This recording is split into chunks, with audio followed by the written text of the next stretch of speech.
Los misterios de la vida y de la muerte y su proceso oculto. Venerable Maestro Samael Aún Weor. Empezamos la plática en esta noche. Espero que todos pongan el máximo de atención.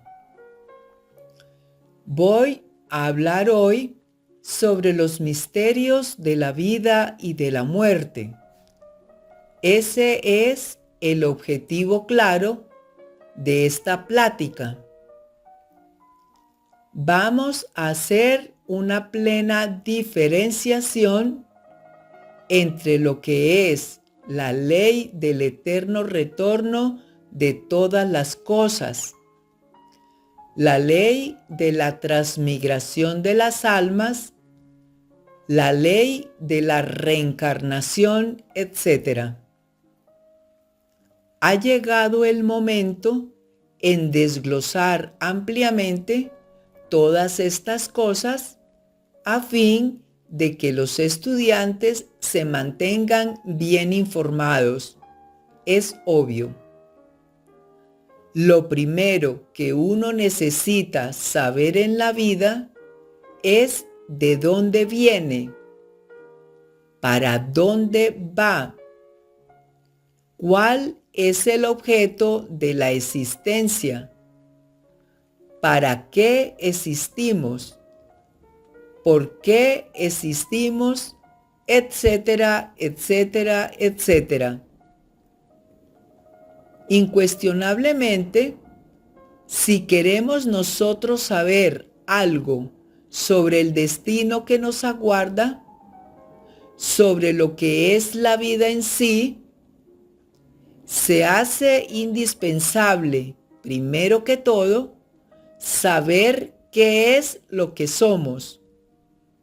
Eso es urgente, inaplazable, impostergable.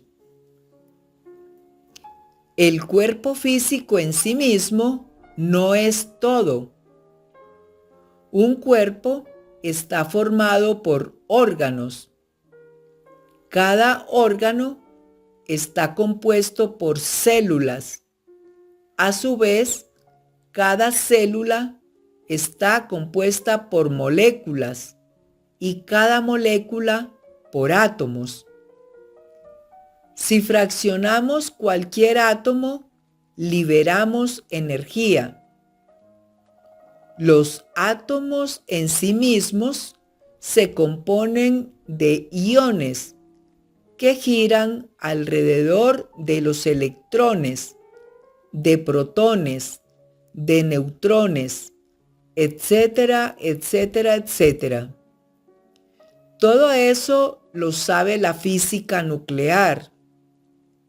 En última instancia, el cuerpo físico se resume en distintos tipos y subtipos de energía. Y eso es interesantísimo. El mismo pensamiento humano es energía. Del neopayón del cerebro salen determinadas ondas que pueden ser registradas sabiamente. Ya sabemos que los científicos miden las ondas mentales con aparatos muy finos y se les cataloga en forma de microvoltios. Así pues, en última instancia, nuestro organismo se resume en distintos tipos y subtipos de energía. La llamada materia no es más que energía condensada. Eso dijo Albert Einstein. Energía es igual a masa multiplicada por la velocidad de la luz al cuadrado. También afirmó en forma enfática, la masa se transforma en energía. La energía se transforma en masa. Así que en última síntesis, la llamada materia no es más que energía condensada. El cuerpo físico tiene un fondo vital orgánico. Quiero referirme en forma enfática al Linga Sharira de los teósofos, la condensación biotermoelectromagnética. Cada átomo del cuerpo vital penetra dentro de cada átomo del cuerpo físico y lo hace vibrar y centellear al doble vital o cuerpo vital. Realmente una especie de doble orgánico. Si, por ejemplo, un brazo de ese doble vital se sale del brazo físico, sentimos que la mano se nos duerme, el brazo se nos duerme, pero al volver ese brazo vital a entrar dentro del brazo físico, al penetrar cada átomo del cuerpo vital dentro de cada átomo del cuerpo físico, se produce una vibración. La vibración esa que siente uno cuando se le duerme un brazo y quiere uno despertarlo, una especie de hormigueo, por decirlo así. Y bien, si se le sacara definitivamente el cuerpo vital a una persona física y no se le volviese a traer, moriría la persona física. Así que resulta interesante esto del cuerpo vital. Sin embargo, tal cuerpo no es más que la sección superior del cuerpo físico. Es, dijéramos, la parte tetradimensional del cuerpo físico. Los vedantinos consideran al cuerpo vital y al físico como un todo, como una unidad. Un poco más allá, pues, de este cuerpo físico, pues su asiento vital orgánico, tenemos nosotros al ego. En sí mismo, el ego es una suma de diversos elementos inhumanos que en nuestro interior cargamos. Es obvio que a tales elementos les denominamos ira, codicia, lujuria, envidia, orgullo, pereza y gula, etcétera, etcétera, etcétera. Son tantos nuestros defectos que aunque tuviésemos 1000 lenguas para hablar y paladar de acero, no acabaríamos de enumerarlos a todos cabalmente. Así pues, que el ego no es más que eso. Hay gentes que entronizan al ego en el corazón, le hacen altar y le adoran. Son equivocados sinceros que suponen que el ego en sí mismo es divinal, y en esto están perfectamente equivocados. Hay quienes dividen al yo en dos: yo superior, yo inferior, y quieren que yo superior controle al yo inferior. No quieren darse cuentas tales personas, no quieren darse cabal cuenta tales personas de que sección inferior o sección superior de una misma cosa pues son la misma cosa. El yo en sí mismo es tiempo. El yo en sí mismo es un libro de muchos tomos. En el yo están todas nuestras aberraciones, todos nuestros defectos, aquello que hace de nosotros verdaderos animales intelectuales en el sentido más completo de la palabra. Algunos dicen que el alter ego es divino y le adoran. Es otra forma, pues, de buscar escapatoria para salvar al yo, para divinizarlo, porque el yo es el yo, y eso es todo. La muerte en sí misma realmente es una resta de quebrados. Terminada la operación matemática, lo único que continúa son los valores. Estos valores son positivos y negativos también. Los hay buenos y malos. La eternidad se los traga, los devora. En la luz astral, los valores se atraen y repelen de acuerdo con las leyes de la imantación universal. Los valores son los mismos elementos inhumanos que constituyen el ego. Estos elementos a veces chocan entre sí o simplemente se atraen o repelen. La muerte es el regreso al punto original de partida. Un hombre es lo que es su vida. Si un hombre no trabaja su propia vida, si no trata de modificarla, obviamente está perdiendo el tiempo miserablemente. Porque un hombre no es más que eso, lo que es su vida.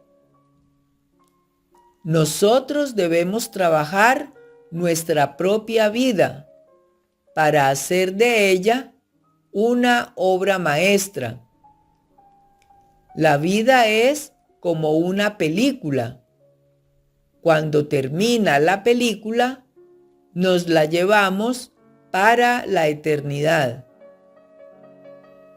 En la eternidad revivimos nuestra propia vida que acaba de pasar. Durante los primeros días, el desencarnado o el difunto suele ver la casa donde murió y hasta habita en ella. Si murió, por ejemplo, de 80 años de edad, seguirá viendo sus nietos, sentándose a la mesa, etc. Es decir, el ego estará perfectamente convencido de que todavía está vivo y no hay nada en la vida que logre convencerlo de lo contrario. Para el ego nada ha cambiado, desgraciadamente. Él ve la vida como siempre, sentado, por ejemplo, ante la mesa del comedor, pedirá sus alimentos acostumbrados. Obviamente, no lo verán sus dolientes, pero el subconsciente sí de sus familiares responderá. Ese subconsciente pondrá en la mesa los indicados alimentos. Es obvio que no va a poner alimentos físicos, porque eso sería imposible, pero sí pone formas mentales muy similares a los de los alimentos que el difunto acostumbraba consumir. Puede ver un velorio un desencarnado. Jamás supondría que ese velorio tenga algo que ver con él. Más bien, piensa que tal velorio corresponde a alguien que murió, a otra persona, mas nunca creería que correspondería a él. Él se siente tan vivo que ni remotamente sospecha su defunción. Sale a la calle. Verá las calles tan absolutamente iguales que nada podría hacerle pensar que ha sucedido algo. Si va a una iglesia, verá ahí al cura diciendo misa. Asistirá al rito y muy tranquilo saldrá de la iglesia perfectamente convencido de que está vivo. Nada podría hacerle pensar que ha muerto. Aún más, si alguien le dijese tamaña afirmación, él sonreiría escéptico, incrédulo, no aceptaría la afirmación que se le hiciese. Tiene que revivir en el mundo astral el difunto toda la existencia que acaba de pasar, pero la revive en una forma tan natural y a través del tiempo que el difunto, identificado con la misma, de verdad saborea cada una de las edades de la vida que terminó. Si era de 80 años, por ejemplo, por un tiempo estará acariciando sus nietos, sentándose a la mesa, acostándose en su consabida cama, etc. Pero a medida que va pasando el tiempo, él va adaptándose a otras circunstancias de su propia existencia. Pronto se sentirá viviendo la edad de los 79 años o de los 77, de los 60, etc. Y si vivió en otra casa a la edad de los 60 años, pues se verá viviendo en aquella otra casa y dirá lo mismo que dijo, y hasta su aspecto psicológico asumirá el aspecto que tenía cuando era de 60 años. Y si vivió a la edad de 50 años en otra ciudad, pues a esa edad se verá en esa edad, reviviendo en esa otra casa, y así sucesivamente, a tiempo que su aspecto psicológico, su fisonomía, va transformándose de acuerdo con la edad que tenga que revivir. A la edad de 20 años, por ejemplo, tendrá exactamente la fisonomía que tuvo cuando era de 20 años. Y a la edad de 10 años se verá hecho un niño. Y cuando llegue el instante, pues, en que haya terminado de revisar su existencia pasada, su vida toda habrá quedado reducida a sumas y restas y operaciones matemáticas. Esto es muy útil para la conciencia. En estas condiciones, el difunto tendrá prácticamente que presentarse, pues, ante los tribunales de la justicia objetiva o de la justicia celestial.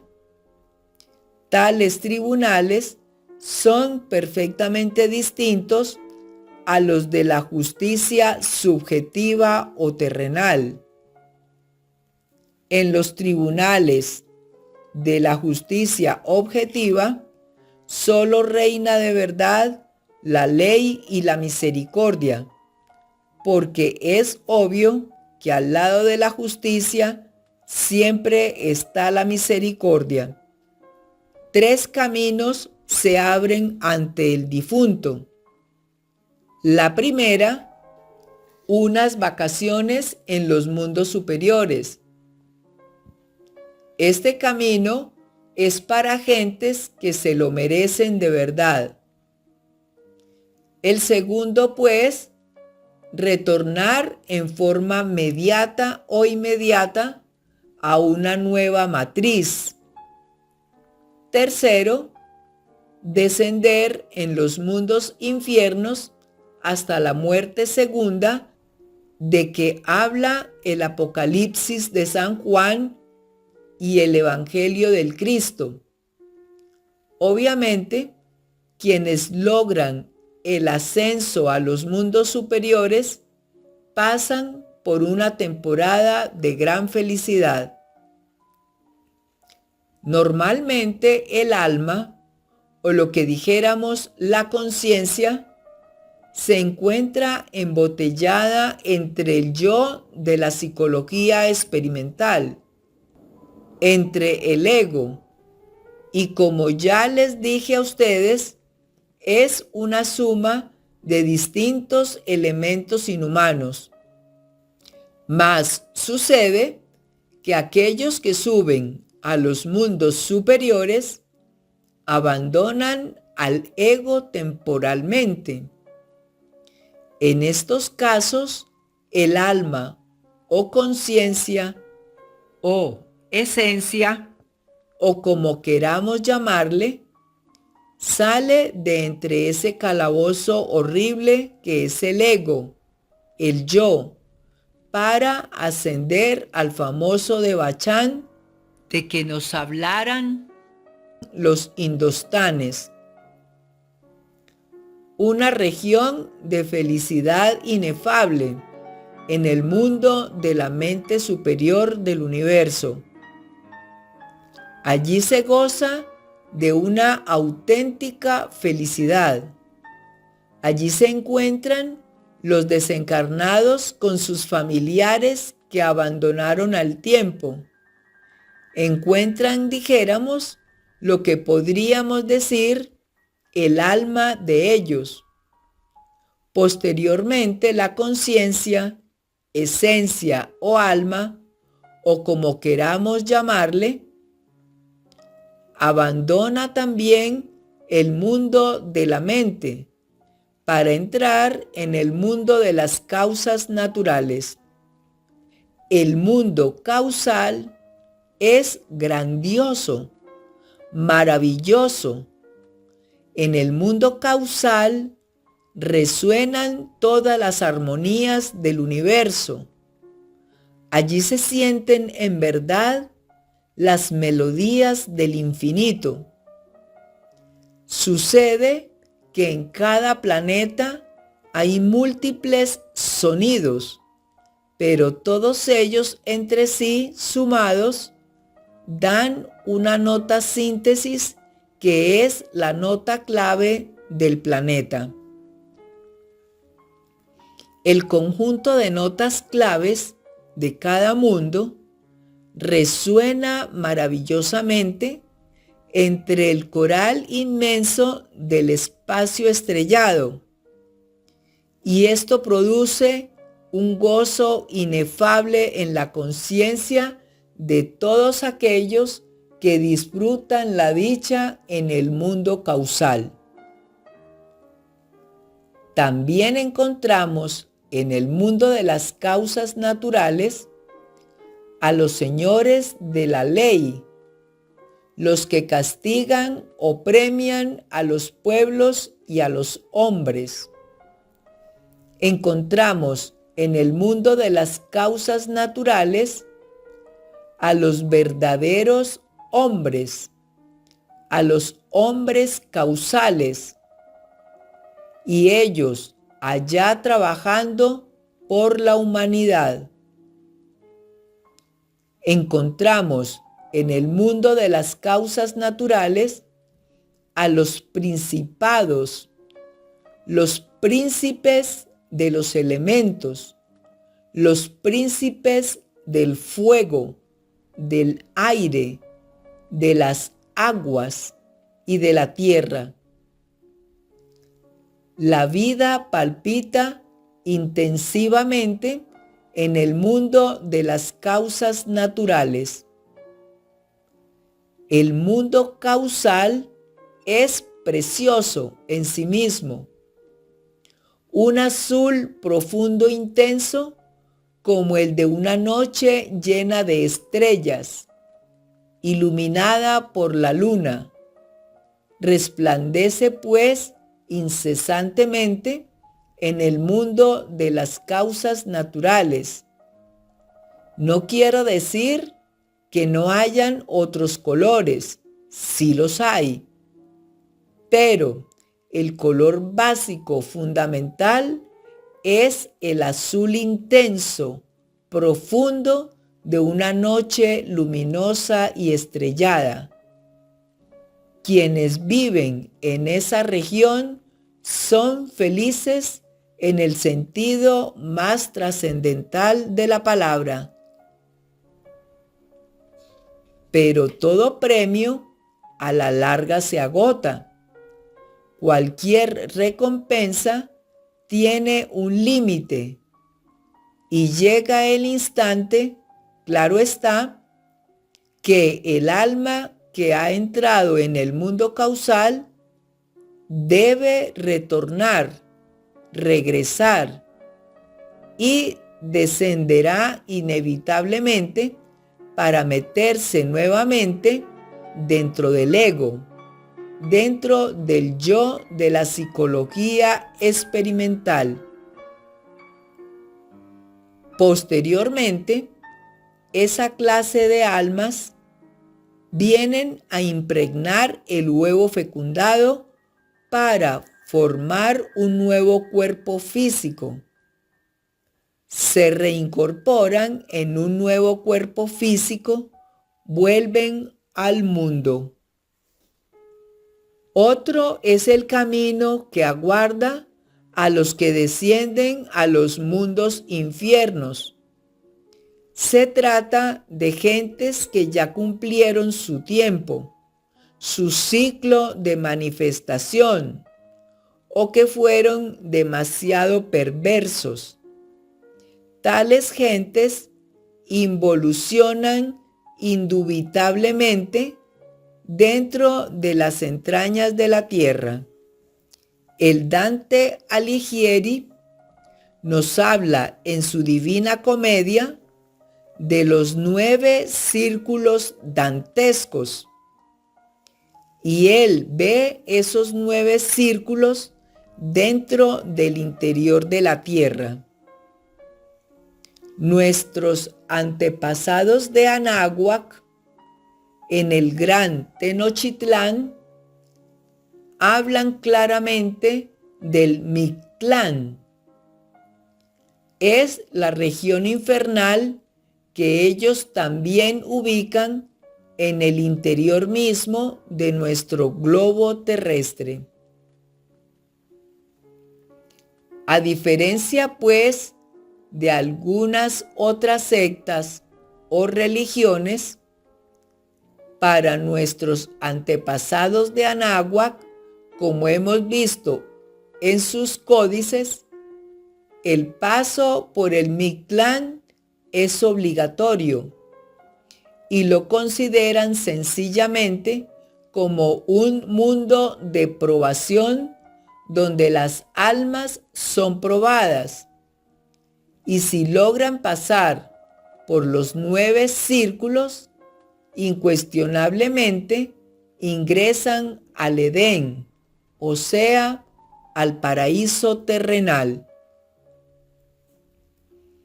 Para los sufís mahometanos, el infierno no es tampoco un lugar de castigo, sino de instrucción para la conciencia y de purificación. Para el cristianismo, en todos los rincones del mundo, el infierno es un lugar de castigo y de penas eternas.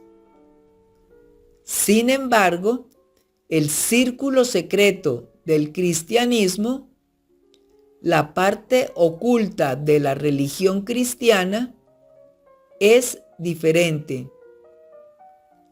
La parte oculta de cualquier movimiento cristiano y en la parte íntima o secreta se encuentra la gnosis.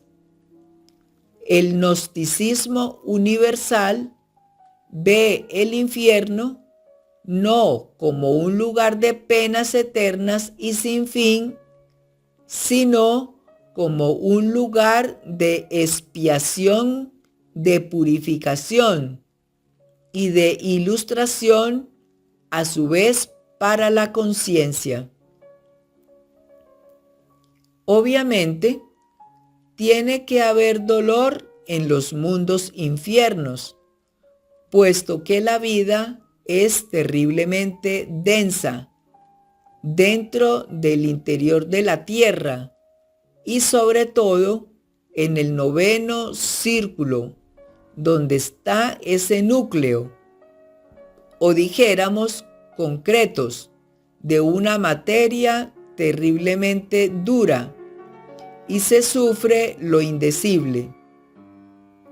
En todo caso, quienes ingresan en la involución sumergida del reino mineral, tarde o temprano, deben pasar por eso que se llama en el Evangelio crístico la muerte segunda. No hemos pensado jamás en el gnosticismo universal al estudiar esta cuestión del infernus dantesco, en que no tenga pues un límite el castigo.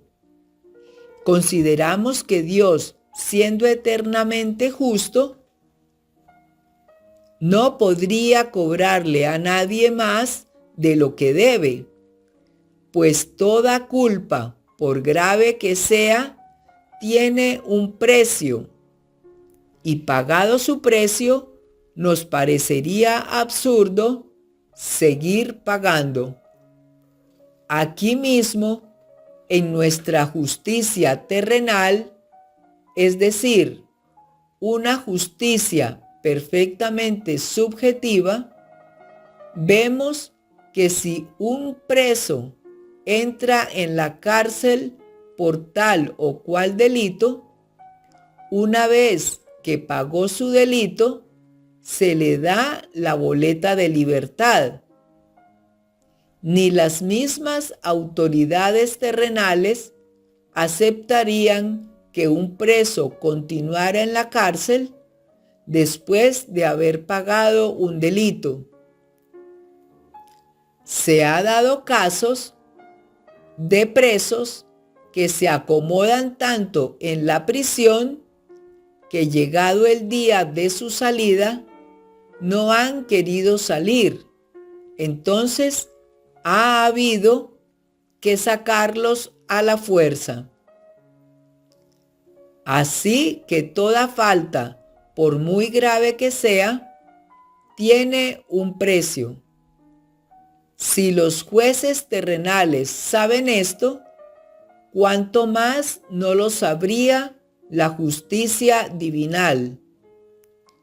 Por muy grave que haya sido el delito o los delitos que alguien haya cometido, pues tienen su precio. Pagado el precio, pues, está la boleta de libertad a la orden. Si no fuera así, Dios sería entonces un gran tirano. Bien sabemos nosotros que al lado de la justicia divina nunca falta la misericordia. No podríamos en modo alguno, pues, calificar a Dios como tirano. Tal proceder sería equivalente a blasfemar. Y a nosotros, francamente, no nos gusta la blasfemia. Así que la muerte segunda es el límite del castigo en el infernus dantesco. Que este infernus se le llame Tartarus en Grecia, o que se le llame el Averno en Roma, o el Avicii en el Indostán, o el Mixtlán en la antigua Tenochtitlán, no importa, como cada país, cada religión o cada cultura ha sabido de la existencia del infernus y le ha calificado siempre con algún nombre. Para los antiguos habitantes de la Gran Hespéride, como vemos nosotros al leer la Divina Eneida de Virgilio, el poeta de Mantua, el infernus es la morada de Plutón.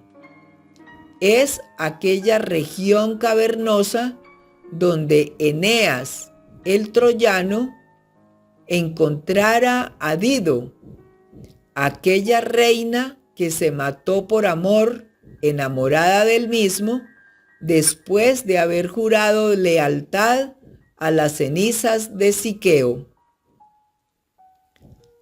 La muerte segunda en sí misma suele ser muy dolorosa. El ego siente que se vuelve pedazos, sus dedos se caen, sus brazos, sus piernas sufren desmayos tremendos. Momentos después, la esencia, lo que hay de alma metido dentro del ego, asume infantil figura. Entonces se torna como un gnomo o pigmeo para ingresar en la evolución de los elementales minerales. Obviamente debe inaudible. Los elementales de la naturaleza. Los hay de varias clases. Autoridades en esta materia tenemos a Franz Hartmann, bastante interesante en su libro escrito Los elementales que sabemos. Tenemos a Paracelso, el gran médico, Felipe Theophrastus Bombastus von Hohenheim, Aureola Paracelso. En todo caso, los elementales son las conciencias de los elementos, porque bien sabemos que los elementos del fuego, aire, agua y tierra no son algo meramente físico, como suponen los ignorantes ilustrados, sino más bien dijéramos vehículos de conciencia sencillas, simples, primigenio dijéramos, en el sentido más trascendental de la palabra. Así que los elementales son los principios conscientivos de los elementos en el sentido trascendental o esencial de la palabra, y eso es todo. Ahora bien, continuemos con nuestra explicación.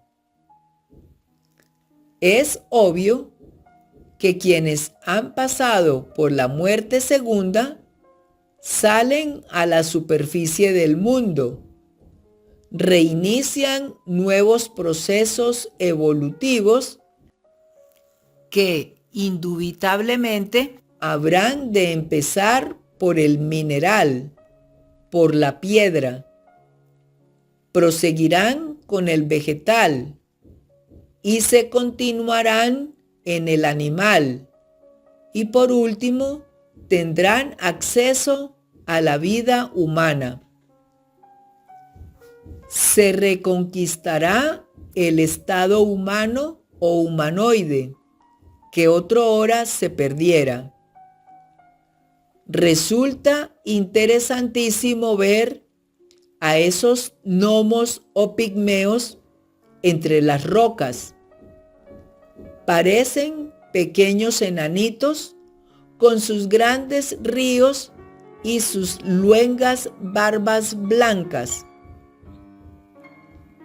Obviamente, esto que nosotros decimos, dicho en pleno siglo XX, pues resulta bastante extraño, porque la gente se ha vuelto ahora tan complicada, la mente se ha desviado tanto de las sencillas verdades de la naturaleza, que es difícil que ya pueda aceptar de buena gana estas cosas. Más bien, este tipo de conocimiento lo aceptan las gentes simples y sencillas, aquellos que no tienen complicaciones tantas en el intelecto. En todo caso, quiero decirles que los elementales minerales, cuando ya ingresan en la evolución vegetal, se hacen interesantísimos. Cada planta es el cuerpo físico de un elemental vegetal.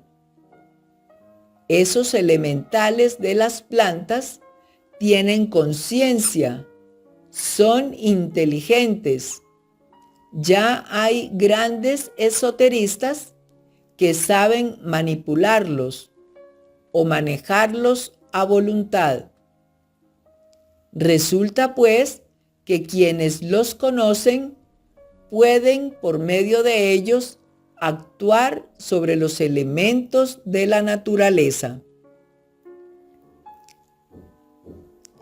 Un poco más allá de los elementales vegetales, tenemos los elementales del reino animal. Indubitablemente, solo los elementales vegetales avanzados tienen derecho a ingresar en organismos animales y siempre se comienza la evolución en el reino animal con organismos simples y sencillos, pero a medida que se va evolucionando, se va también complicando la vida y llega el instante en que el elemental animal puede tomar cuerpos orgánicos muy complejos. Posteriormente, se reconquista el estado humano que otrora se perdiera.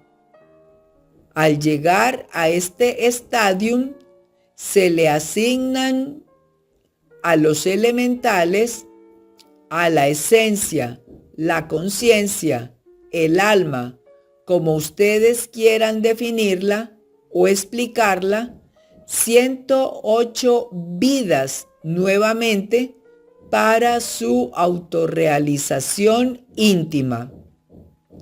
Si durante las 108 vidas nuevas no se consigue la autorrealización íntima del ser, prosigue la rueda de la vida girando. Entonces se desciende nuevamente entre las entrañas del reino mineral, con el propósito de eliminar la esencia dentro de los elementos indeseables que en una u otra forma se adhirieron a la psiquis y se repite el mismo proceso. Conclusión: la rueda gira 3000 veces. Si en 3000 ciclos de 108 vidas cada uno, cada ciclo, no se autorrealizan las esencias, toda puerta se cierra y la esencia misma, convertida simplemente en un elemental inocente, se sumerge entre el seno de la gran realidad, es decir, entre el gran alaya del universo, entre el espíritu universal de vida o Paraharman, como lo denominan los indostanes, la gran realidad. Esta es la vida, pues, de los que descienden al interior de la tierra después de la muerte. Vemos, pues, que después de la desencarnación, unos suben a los mundos superiores para unas vacaciones, otros descienden entre las entrañas de la tierra. Hay otros que retornan en forma mediata o inmediata o se reincorporan, vuelven para repetir de inmediato también su existencia aquí en este mundo. Mientras no tenga que retornar o regresar, pues tiene que repetir su propia vida. Ya vimos que la muerte es el regreso al punto de partida original. Ya les expliqué también que después de la muerte, en la eternidad, en la luz astral, dijéramos, tenemos que revivir la vida que acaba de pasar. Ahora les diré que al volver, al retornar, al regresar, tenemos que repetir otra vez sobre el tapete de la vida, sobre el tapete de la existencia, toda nuestra misma vida. Alumno, pregunta inaudible. Maestro, respuesta. No.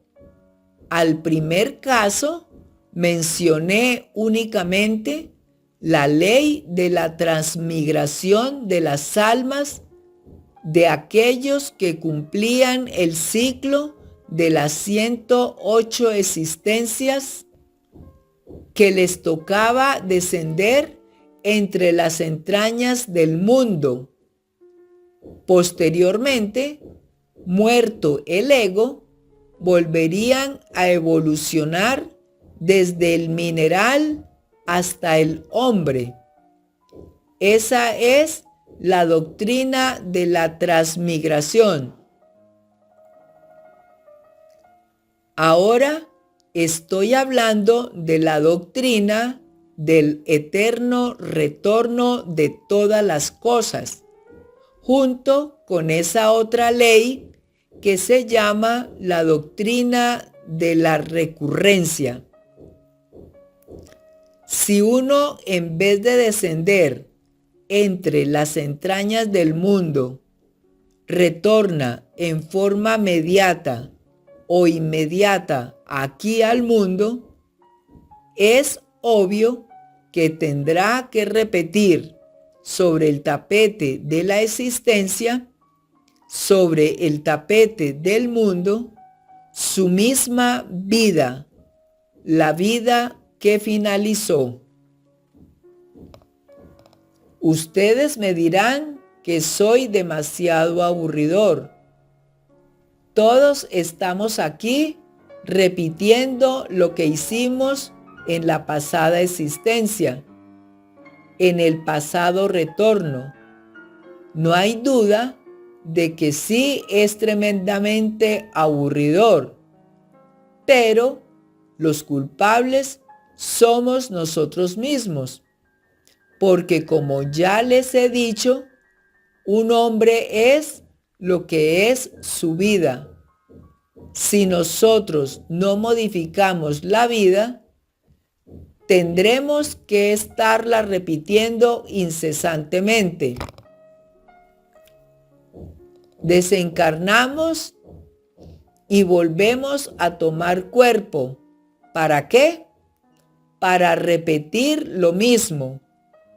Y volvemos a desencarnar para volver a tomar cuerpo y repetir lo mismo. Y llega el día en que tenemos que irnos con nuestra música a otra parte.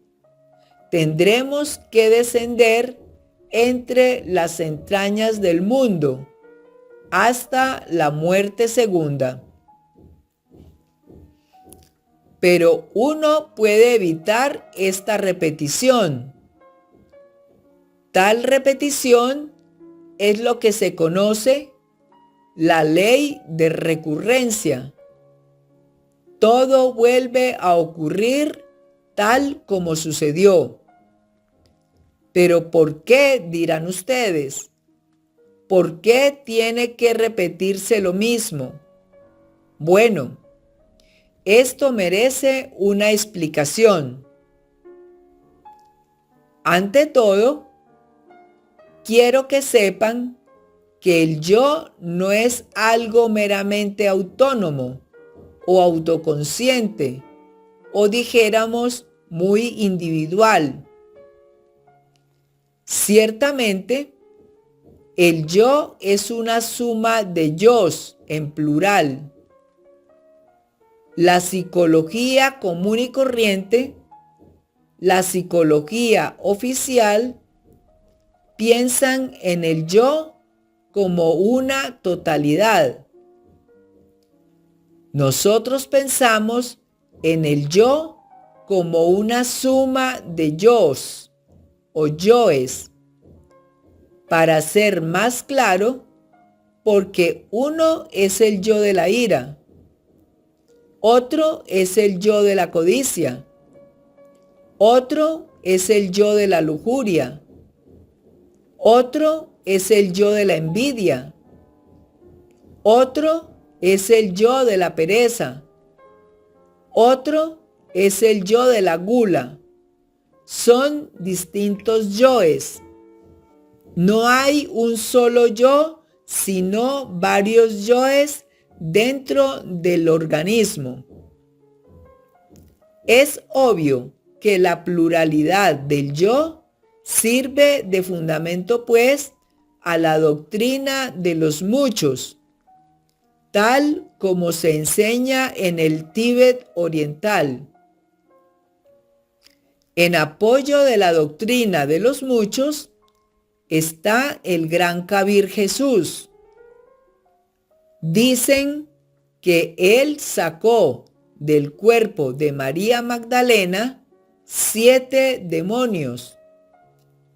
No hay duda de que se trata de los 7 pecados capitales: ira, codicia, lujuria, envidia, orgullo, pereza y gula.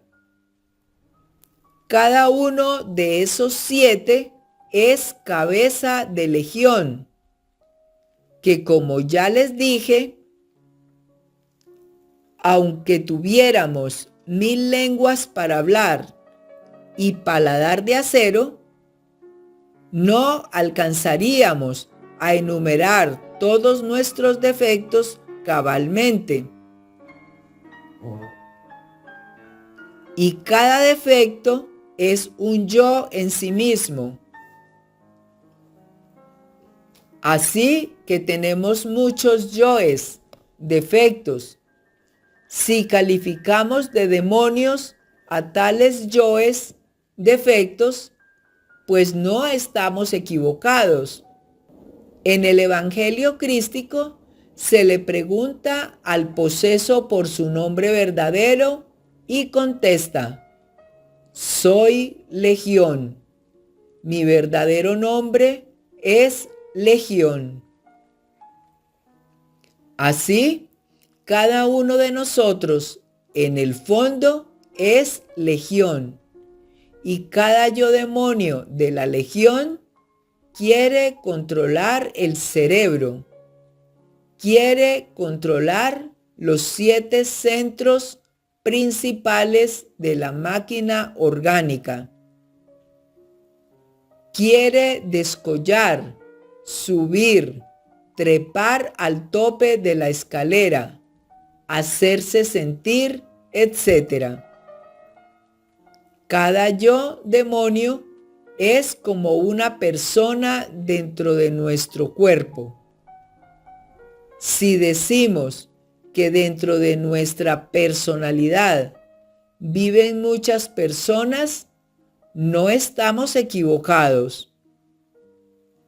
En verdad, así es. Así que la repetición mecánica de los diversos eventos de nuestra pasada existencia se debe ciertamente a la multiplicidad del yo. Vamos a citar casos concretos. Supongamos que en una pasada existencia, a la edad de 30 años, nos peleamos con otro sujeto en la cantina. Caso común de la vida, obviamente, el yo defecto de la ira fue el personaje principal de la escena. Después de la muerte, ese yo defecto continúa en la eternidad. Y en la nueva existencia, ese yo defecto permanece en el fondo de nuestra subconsciencia, aguardando que llegue la edad de los 30 años para volver a una cantina. En su interior hay resentimiento y desea encontrarse al sujeto de aquel evento. A su vez, el otro sujeto, el que formó parte del evento aquel trágico, cantinero, también tiene su yo, el yo que quiere vengarse, que permanece en el fondo del subconsciente, aguardando el instante de entrar en actividad. A poco se habrá de llegar a la edad de los 30 años.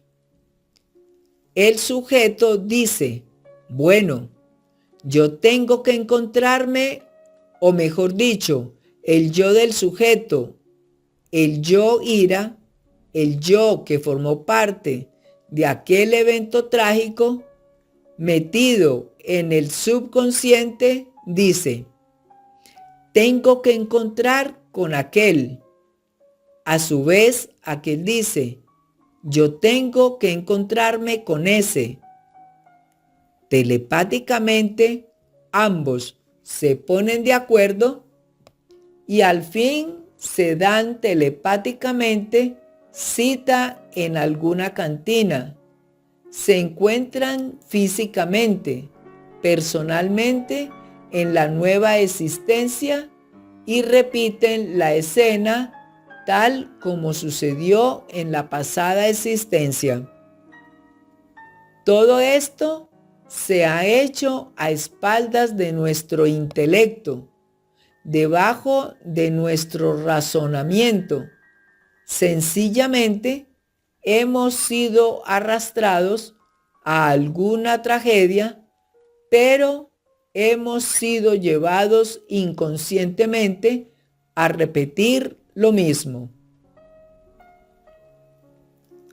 Ahora tengamos el caso de que alguien a la edad de los 30 años de su pasada existencia tuvo una aventura amorosa, un hombre que tuvo una aventura con una dama. El yo aquel de la aventura continúa vivo después de la aventura y después de la muerte continúa vivo en la eternidad.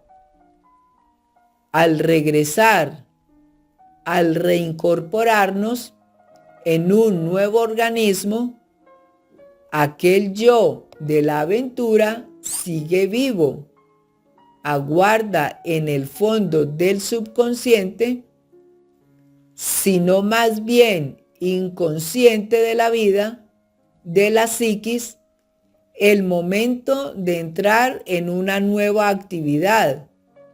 Y al llegar a la edad de la aventura pasada, es decir, a los 30 años, dice, bueno, este es el momento. Ahora voy a salir a buscar la dama de mis ensueños. A su vez, el yo de la dama de sus ensueños, el de la aventura, dice lo mismo. Este es mi instante. Voy a buscar a aquel caballero. Y por debajo, los dos yoes se las arreglan telepáticamente. Ambos se hacen la cita y arrastran cada uno a la personalidad. Todo eso a espaldas de nuestra inteligencia, a espaldas del ministerio de la intelectualidad. Viene el encuentro y se repite la aventura. Así que nosotros en verdad, aunque parezca increíble, no hacemos nada. Todo nos sucede, como cuando llueve, como cuando truena. Un pleito que uno haya tenido en la pasada existencia por bienes terrenales, por una casa, el yo de aquel pleito, después de la muerte, sigue vivo y en la nueva existencia sigue vivo. Está escondido entre los repliegues de la mente para aguardar el instante de entrar en actividad. Si aquel pleito fue a la edad de los 50 años, aguarda que llegue a los 50 años. Y a la edad de los 50 años dice, bueno, es mi momento. Seguro que aquel con quien tuvo el pleito también dice, es mi instante. Y se reencuentran para otro pleito similar. Repiten la escena. Entonces, nosotros realmente ni siquiera tenemos un libre albedrío. Todo nos sucede, repito, como cuando llueve o como cuando truena. Hay un pequeño margen de libre albedrío. Es muy poco. Imaginen ustedes por un momento un violín metido dentro de un estuche. Hay un margen muy mínimo para ese violín. Así también es nuestro libre albedrío. Es casi nulo. Lo que hay es un pequeño margen imperceptible que si lo sabemos aprovechar, puede suceder de que entonces nos transformemos radicalmente y nos liberemos de la ley de recurrencia. Hay que saberlo aprovechar. ¿Cómo? Pues en la vida práctica tenemos nosotros que volvernos un poquito más autoobservadores.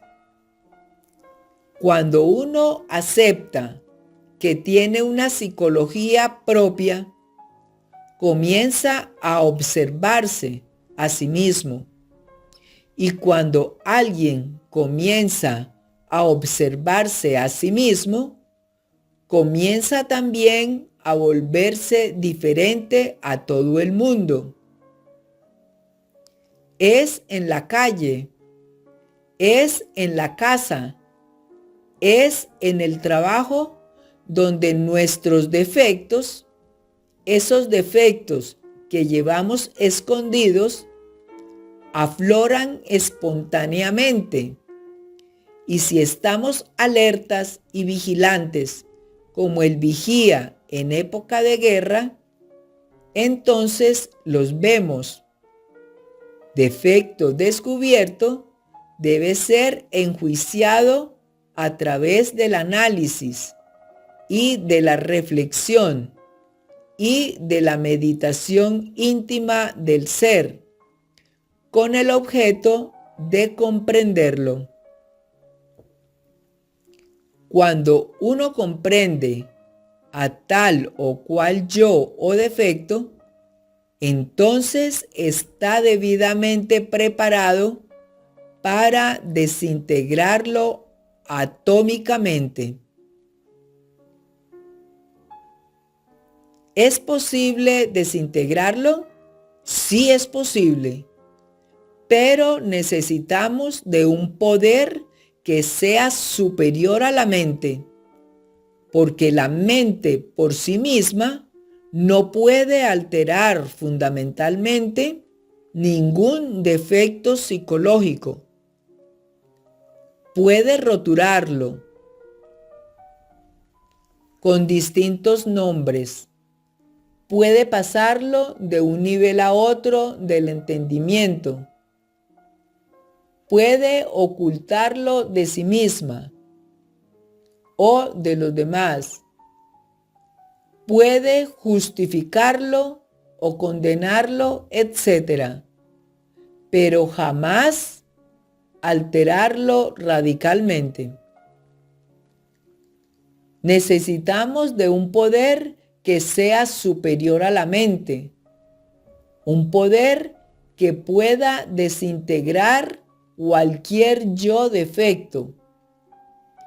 Ese poder está latente en el fondo de nuestra psiquis. Solo es cuestión de conocerlo para aprenderlo a usar.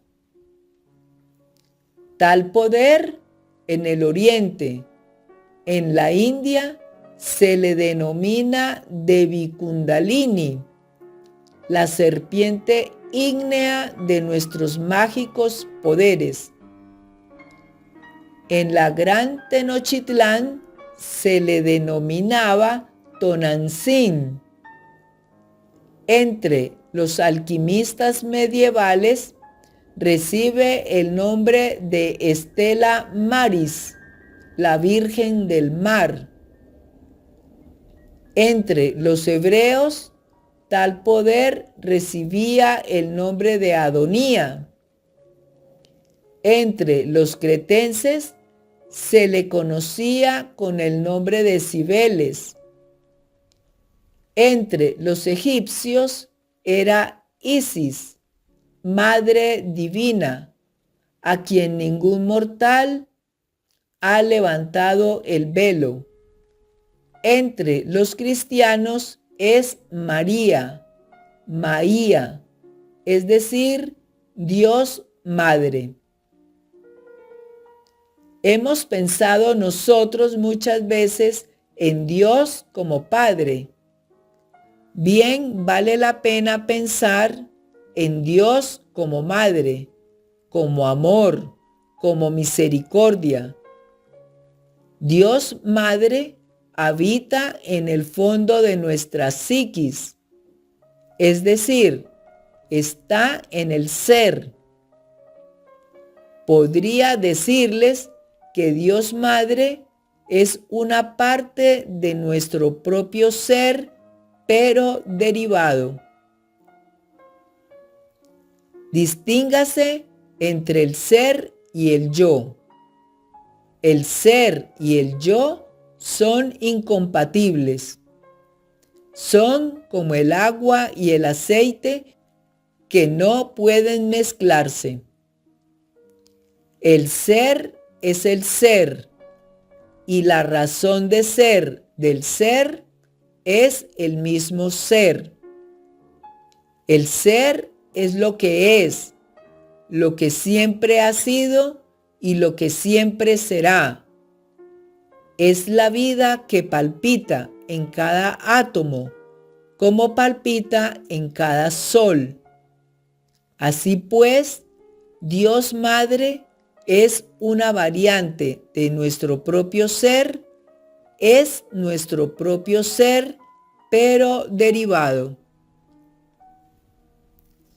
Esto significaría que cada cual, o significa de hecho que cada cual tiene su madre divina particular, individual. Kundalini le dicen los indostanes. Estoy de acuerdo con ese término. Considero que nosotros podemos invocar a la Divina Madre Kundalini en meditación profunda, suplicarle entonces desintegre aquel yo defecto que hemos comprendido perfectamente a través de la meditación. La Divina Madre Kundalini procederá y lo desintegrará, lo reducirá a polvareda cósmica. Al desintegrarse un defecto, se libera esencia anímica. Dentro de cada yo defecto hay cierto porcentaje de esencia anímica embotellada. Pero si se desintegra un defecto, se libera esencia anímica. Y si desintegra dos defectos, pues si libera más esencia anímica. Y si se desintegran todos los defectos psicológicos que cargamos en nuestro interior, entonces liberamos totalmente la conciencia. Una conciencia liberada es una conciencia que despierta. Es una conciencia despierta. Es una conciencia que podrá ver, oír, tocar y palpar los grandes misterios de la vida y de la muerte. Es una conciencia que podrá experimentar por sí misma y en forma directa eso que es lo real, eso que es la verdad, eso que está más allá del cuerpo, de los afectos y de la mente. Cuando a Jesús, el gran Kabir, Pilato le preguntara, ¿cuál es la verdad? ¿Qué es la verdad? Guardó silencio. Y cuando al Buda Gautama, Shakyamuni, el príncipe Siddhartha, le hicieran la misma pregunta, dio la espalda y se retiró. La verdad es lo desconocido de momento en momento, de instante en instante. Solo con la muerte del ego adviene a nosotros eso que es la verdad. La verdad hay que experimentarla, como cuando uno mete el dedo en la lumbre y se quema. Una teoría por muy bella que sea, con respecto a la verdad, no es la verdad. Una opinión, por muy venerable o respetable que sea, con relación a la verdad, tampoco es la verdad. Cualquier idea que tengamos con respecto a la verdad no es la verdad. Aunque la idea sea muy luminosa, cualquier tesis que nosotros podamos plantar sobre la verdad tampoco es la verdad. La verdad hay que experimentarla. Repito, como cuando uno mete el dedo en la lumbre y se quema. Está más allá del cuerpo, de los afectos y de la mente. Y la verdad solamente puede ser experimentada en ausencia del yo psicológico. Sin haber disuelto el yo, no es posible la experiencia de lo real. El intelecto, por muy brillante que sea, por muy hermosa teoría que se posea, no es la verdad.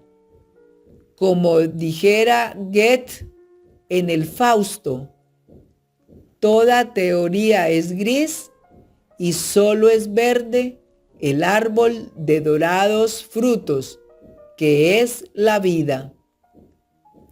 Así que nosotros necesitamos desintegrar el ego de la psicología para liberar la conciencia. Solo así podremos llegar a experimentar la verdad. Jesús el Cristo dijo: conoced la verdad y ella os hará libres. Nosotros necesitamos experimentarla directamente. Cuando alguien consigue de verdad destruir el ego, se libera de la ley de recurrencia, hace de su vida una obra maestra, se convierte en un genio, en un iluminado, en el sentido más completo de la palabra. Cuando alguien libera su conciencia, obviamente conoce la verdad, pero hay que liberarla. Y no es posible liberarla si no se disuelve el yo de la psicología. Quienes alaban al yo son ególatras por naturaleza. Al yo lo alaban los mitómanos, porque son mitómanos. Al yo lo alaban los paranoicos, etc., porque son paranoicos. Los ególatras, porque son ególatras. La vida sobre la faz de la tierra sería distinta si nosotros disolviéramos el ego, el yo. Entonces la conciencia de cada uno de nosotros despierta e iluminada irradiaría amor y habría paz sobre la faz de la tierra. La paz no es cuestión de propaganda, ni de apaciguamientos, ni de ejércitos, ni de propaganda, ni de OEAs, ni de ONU, ni de nada por el estilo. La paz es una sustancia que emana del ser, que viene dentro de las entrañas mismas del absoluto. No puede haber paz sobre la faz del mundo, no puede haber verdadera tranquilidad en todos los rincones de la tierra, en tanto los factores que producen guerras existan en el interior de nosotros. Es claro que mientras que dentro de cada uno de nosotros haya discordia, en el mundo habrá discordia. La masa no es más que una extensión del individuo. Lo que es el individuo es la masa, y lo que es la masa es el gobierno, es el mundo. Si el individuo se transforma, si el individuo elimina de sí mismo los elementos del odio, del egoísmo, de la violencia, de la discordia, etc., si consigue destruir el ego para que su conciencia quede libre, solo habrá en él eso que se llama amor. Si cada individuo de los que pueblan la faz de la tierra disolviera el ego, las masas serían masas de amor. No habría guerras, no habría odios, pero no podrá en verdad haber paz en el mundo mientras exista el ego. Algunos afirman que desde el año 2001-2007 en adelante vendrá la era de la fraternidad, del amor, de la paz. Pero yo, pensando aquí en voz alta, me pregunto a mí mismo, hasta le pregunto a ustedes, ¿de dónde vamos a sacar esa era de fraternidad y de amor, de paz entre los hombres de buena voluntad? ¿Creen ustedes, acaso, que el ego de la psicología, con sus odios, con sus rencores, con sus envidias, con sus ambiciones, con sus lujurias, etcétera, puede crear una edad de amor, de felicidad, etcétera, etcétera? ¿Podría acaso darse ese asunto? Obviamente que no. Que reine de verdad la paz en el mundo, pues tenemos que morir en sí mismos. Tiene que destruirse en nosotros lo que tenemos de inhumanos, el odio que cargamos, las envidias, los celos espantosos, esa ira que nos hace tan abominables, esa fornicación que nos hace tan bestiales, etc.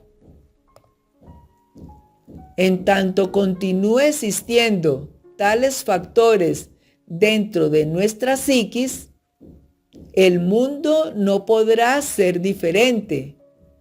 Antes bien, se volverá peor, porque a través del tiempo, el ego se irá volviendo cada vez más poderoso, más fuerte. Y conforme el ego se manifieste con más violencia, el mundo seguirá siendo más tenebroso. Y al paso que vamos, si no trabajamos sobre sí mismos, llegará un día en que ni siquiera podremos existir, porque unos a otros nos destruiremos violentamente. Si continuara enrobusteciéndose el ego indefinidamente, así como va, llegaría el momento en que nadie podría tener seguridad de su vida, ni de su hogar, en un mundo donde la violencia ha llegado al máximo Ya nadie tiene seguridad de su propia existencia. Así creo firmemente que la solución de todos los problemas del mundo está precisamente en la disolución del yo. Hasta aquí mis palabras.